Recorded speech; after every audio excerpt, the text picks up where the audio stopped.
Mr. Grimes, Ms. Ricks really does point out what is a great deal to concern with me, in that you guys are both the regulator and the vendor. You set the rules and you say, all right, you can go out to the private sector and do this and comply with all these rules, or come on, bring it in here, do it with us. I mean, do you see a conflict there, and how do you answer Ms. Rick's concern about that? Thank you, Mr. Chairman. We don't see a conflict at all. In fact, we provide a vehicle for training and management and so forth through our Training and Management Assistance Program that utilizes private sector contractors. In fact, 80% of the work that we do in HRS is through private sector contractors, so they're certainly not being cut out of the deal. The bright line that we have is that our Merit Systems and Accountability Division that evaluates whether agencies are examining and hiring people in the right way has nothing whatsoever to do with our Human Resources and Products Division. They don't tell agencies that they need to use them. The HRS merely provides an opportunity for agencies to get lower cost contracting help in a quick way for their training, hiring, assessment needs. All right, thank you. Mr. McFarland, have you done any, in the IG's office, done any investigative work as to the competitive practices there? I realize this is something we didn't. No, Mr. Chairman, we have not done any work in that area. All right, great. I'm going to, Mr. Grimes, do y'all use appropriated funds to operate any of the revolving fund, or is it fully self-funding? The revolving fund is fully self-funding. We work on a cost recovery principle of whatever we spend, we recover from our customers. And y'all don't use appropriated funds to promote it or anything like that? Absolutely not. All right, well, that's certainly good to hear. Mr. Grimes, Inspector General recently informed the committee of an investigation involving an OPM contractor utilized by the Revolving Funds Investigative Service Division. Given the particularly serious nature of the investigation, is the contractor still conducting background and security investigations as an OPM contractor, and what steps has OPM taken to address the concern raised by the IG?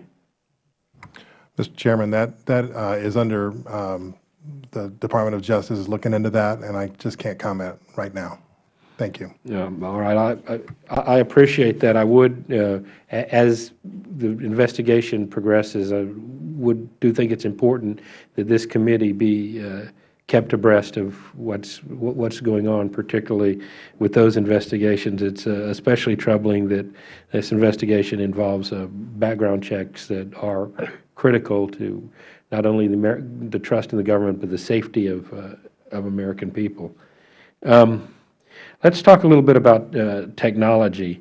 The 26 record checks that OPM currently performs, Mr. Grimes, only 7 return records in machine-readable format. 9 only provide hard copy records, and there are no common standards for data structure or formats for FIS providers. What's hindering the progress, and how can we get this automation going to save money and speed the process? Mr. Chairman, I regret that I can't tell you that because I'm not in the FIS operation, but we can certainly take it for the record and get you an answer. All right, I would appreciate that. And let me ask Ms. Ricks a question. You indicate that the online system for finding jobs is more antiquated than, I think you say, a 1990s system. Can you expand a little bit on what effect you think that is having on the quality of applicants and the process overall? Sure. As many of you know, the USA Jobs Board is a mandated jobs board. It actually is generated from an older requirement by statute that OPM ensure that Federal agencies provided public notice of job postings, which is completely different than a centralized controlled job board.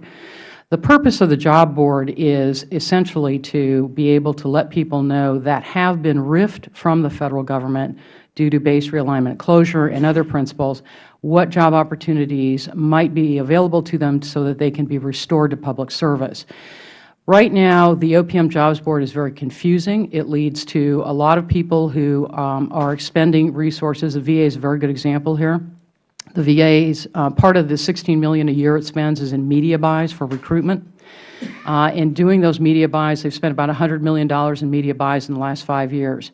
When you see a local advertisement for jobs at the VA for critical healthcare professional positions, you then go to USA Jobs, where the VA has approximately 30 to 40% of the job postings on any given day, which means you are going through 3,000 to 4,000 individually posted jobs to find a position for which you would like to apply. All right, so it's an ongoing problem. I mean, I'm down Yes. at my VA office regularly talking to them and talking to veterans who are saying we don't have the doctors.